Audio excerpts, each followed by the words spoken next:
In what you've done with your life thus far, is it giving you what you want?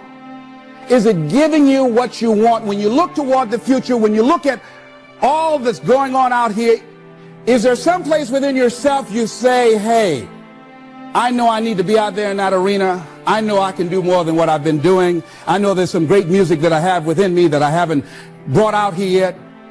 Is that something that you begin to look at within yourself? See, I say if you look at your life, and if you're not getting what you want, you owe it to yourself to do something differently. If you're on a job, 85% they say of Americans go to jobs that they're unhappy. If you're doing something 8 hours a day that you don't like, it's not giving you what you want, it's not giving you a strong feeling of satisfaction and fulfillment, you're miserable, you hate to go there, you're depressed just thinking about it, you sing the "Thank God It's Friday" song every week. If that's what it is, you owe it to yourself to start strategically working to change directions. See, but you know what most people will do? Most people will resist change. Most people will fight change as if change would be worse than what they're experiencing. See, they know this. They're familiar with this. Most people will not challenge the unknown. They won't just step out there. See, there's certain things that's got to be in place. They got to see it all together. And life isn't like that. That's not how you grow. So as you look at your life, you're saying, I'm not getting what I want. As you begin to look toward the future, begin to know that whatever it takes for you to create that, you've got that in you. You've got that. You've got genius in you. You've got goodness in you. You've got creativeness in you. If you decide to take the initiative to change the current quality of your life, I say to you that you will find that the universe is on your side, that life is on your side. Now, will it be turbulent? Yes. Will it be easy? No, no. Will you have some opposition? Yes. Will I make a lot of mistakes? Yes. Will I get hurt? Yeah. Yes.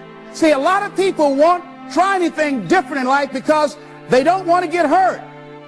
Let me tell you something. It's too much pain to duck. Pain is everywhere.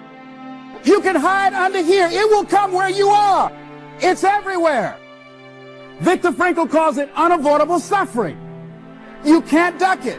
But most people spend their life not wanting to deal with the pain of rejection, the pain of defeat, the pain of being disappointed, the pain of losing, the pain of failure, the pain of being criticized, the pain of not being liked, the pain. That's called life. Life is full of pain. It's everywhere. But guess what?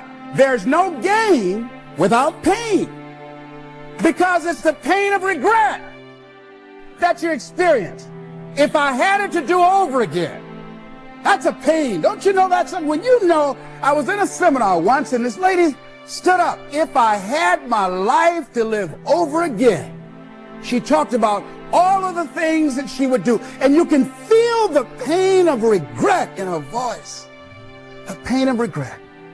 She still experienced pain. She was trying not to experience the pain of defeat, the pain of disappointment, the pain of loss, the pain of lack of support. And she still experienced pain. It was right there. We can't get around it. Most people are governed by their habits, their fears, and the opinions of others. A lot of people never try anything differently because they have been convinced by people in their lives that they value that they can't do it. They're living within the context of the opinions that other people have of them, the low expectations. Many people doubt themselves because when they thought about doing something at some critical point in their lives, somebody they respected and honored, somebody they believed in, somebody that they loved, someone they trusted said, you can't do that. And they accepted that. As you look at your life, ask yourself the question, what would your life be like? What would your life look like if you decided not to care what people thought of you? What would your life be like if you decided to give up some of your fears? What would your life be like if you decided to become courageous? What would your life be like?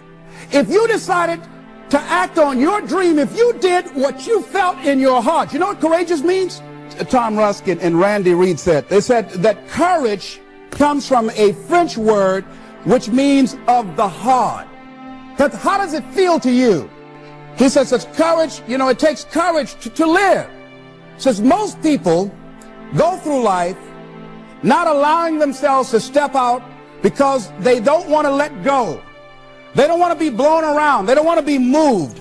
The courage to face life's whirling wind of contradictions. The courage to love yourself. The courage to love. For years, I was afraid to love. The courage to take a chance. The courage to be who you are. He says courage isn't for somebody else, for medals, applause, or moral debts.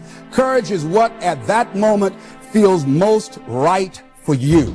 Not just situational ethics, but what feels right in your heart, the word of the heart, what feels right in your heart. One great philosopher says, cowards die many times before their deaths. The valiant never taste of death but once. What does that mean? That valiant people aren't afraid? No, no, no. It means that they experience that fear and they move forward. They move forward anyhow. Many people are dead now. Many people are allowing their dreams to die. Many people are allowing their ideas to lie dormant and collect dust. Many people have all this talent and ability that they are allowing to be buried inside of them, that they will take with them to their graves because they didn't have the courage to be who they are. And I say, as you begin to look toward the future and manifesting your greatness, it's going to take everything in you, that your life deserves the concentrated effort to begin to look at how is it that I can express more of me?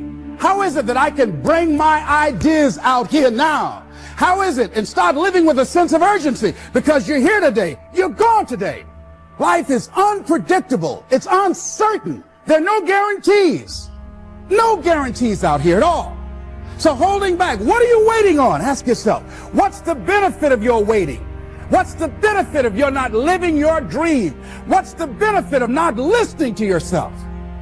Oh, please, listen to yourself. You know the feelings. If you start listening to the feelings in your heart, and I'm doing it now more every day, I find that my feelings, I can trust them. And I say to you that as you look toward the future, you look at life on a daily basis, if there's something that you have been given, if you've heard something within yourself that you know that what you're doing now doesn't fit for you, it doesn't work for you, it's not giving you what you want, and there's something else that you want to do, don't allow that inner doubt in you to talk you out of it, to build a case on why you can't have it, to tell you why you're not good enough. You ignore that inner voice and all of the external voices. Don't judge the possibilities for what you can do based upon the circumstances, because the circumstances won't determine who you are. Don't determine what you're able to do based upon your resources. Don't determine what's possible for you based upon where your life is right now. Where your life is right now is not you. That's just what it is right now. But the possibilities for you are unlimited. If you're in a rebuilding process, it's unlimited. If you're coming back from adversity and devastation, it's unlimited of what you can do.